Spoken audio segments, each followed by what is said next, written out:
সবাইকে আমার আজকের এপিসোডে স্বাগত জানাচ্ছি। আজকে বাচ্চাদের ভীষণ পছন্দের একটা স্ন্যাক্স নিয়ে হাজির হয়েছি, যেটা কিনা তৈরি করা হয়েছে সবজি আর ম্যাগি নুডলসের সমন্বয়ে, যা বাচ্চাদের অনেক পছন্দের। সেই সাথে বড়রা কিন্তু এই স্ন্যাক্সটি অনেক পছন্দ করবে। চলুন তাহলে আর কথা না বাড়িয়ে আমরা এই মজাদার স্ন্যাক্সটা তৈরি করি। এর জন্য আমাদের লাগবে 2 প্যাকেট ম্যাগি। আমি এখানে 2 প্যাকেট ম্যাগি নুডলস নিয়ে নিয়েছি। এখন এই ম্যাগি নুডলসগুলোর ভেতরে থাকা মশলাগুলোকে বের করে নিতে হবে। চুলায় একটা প্যানে আমি দিয়ে দিচ্ছি 1 কাপ পরিমাণ পানি। এবার পানির থেকে বলক আসা পর্যন্ত অপেক্ষা করব। পানি থেকে বলক চলে এসেছে। এবার দিয়ে দিচ্ছি 1 প্যাকেট ম্যাগি নুডলস, সাথে দিয়ে দিচ্ছি ফ্রোজেন মটরশুঁটি, এটা অপশনাল, চাইলে বাদ দিতে পারেন। 1/3 কাপ গাজর কুচি আর ম্যাগি মশলা 1 প্যাকেট। আপনারা এখানে আপনাদের পছন্দ মতো সবজি ইউজ করতে পারেন, ক্যাপসিকাম দিতে পারেন, যার হাতে যেটা আছে সেটা ব্যবহার করা যাবে। এখন আমরা নুডলসটাকে রান্না করে নিব।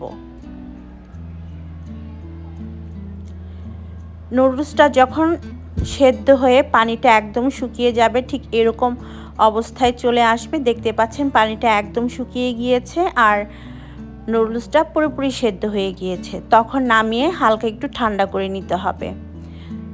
সেই ফাঁকে আমরা একটা ব্যাটার তৈরি করব। তাই নিয়ে নিচ্ছি 1/3 কাপ ময়দা আর দিয়ে দিচ্ছি ম্যাগি নুডলসের ভেতরে থাকা প্যাকেট মশলা। দুইটাকে খুব ভালোভাবে মিশিয়ে নিচ্ছি। মিশিয়ে আমি অল্প অল্প পানি দিয়ে একটা ব্যাটার তৈরি করব। ব্যাটারটা খুব বেশি ঘন করা যাবে না, একটু মিডিয়াম থাকবে। আমাদের এই ব্যাটারটাও তৈরি হয়ে গিয়েছে। রান্না করা নুডলসটা আমি একটা বাটির মধ্যে নিয়ে এর মধ্যে দিয়ে দিলাম 1 টেবিল চামচ কাঁচামরিচ কুচি, 1 টেবিল চামচ টমেটো কুচি, স্বাদ মতো কিছুটা লবণ, সাথে দিয়ে দিতে হবে ধনেপাতা কুচি। দিয়ে দিচ্ছি আমি একটা বড় সাইজের পেঁয়াজ কুচি আর 1/4 কাপ পরিমাণ বেসন। বেসনের পরিবর্তে চালের গুঁড়ো ব্যবহার করা যাবে। এবার সব কিছুকে ভালোভাবে মিশিয়ে আমরা একটা পাকোড়ার শেপ দেয়া যায় এমন একটা মিশ্রণ তৈরি করব। তো আমাদের ম্যাগি পাকোড়ার জন্য মিশ্রণটা তৈরি হয়ে গিয়েছে। এখন এখান থেকে অল্প অল্প মিশ্রণ নিয়ে আমরা পাকোড়ার শেপ দিয়ে দিব। আমি গোল গোল শেপ করে নিচ্ছি, আপনারা চ্যাপ্টা করেও বানিয়ে নিতে পারেন, যে যেমনটা পছন্দ করেন। এভাবে সবগুলো পাকোড়া আমি তৈরি করে নিব।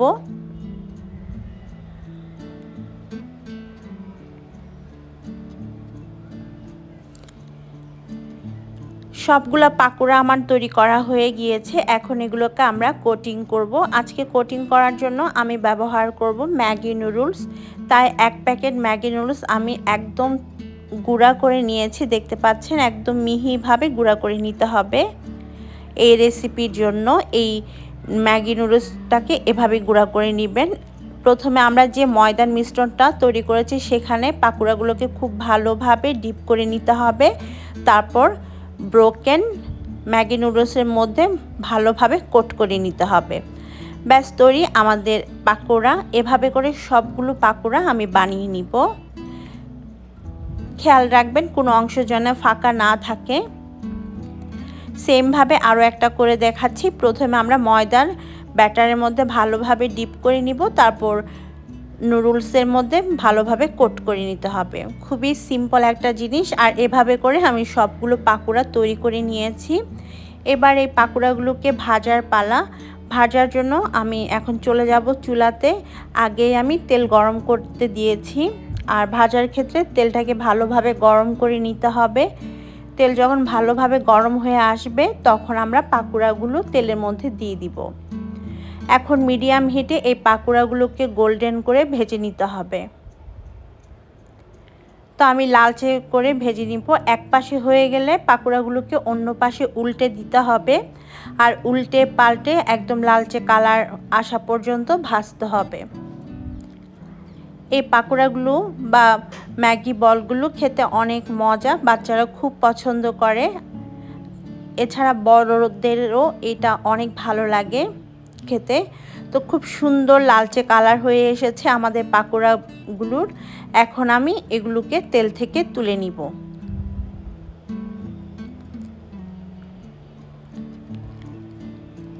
ঠিক এরকম কালার হয়ে আসলে আপনারা বুঝতে পারবেন যে আমাদের ম্যাগি বল বা ম্যাগি পাকোড়াগুলো হয়ে গিয়েছে। তখন তেল থেকে তুলে একটা কিচেন টিস্যুর মধ্যে নিয়ে নিতে হবে।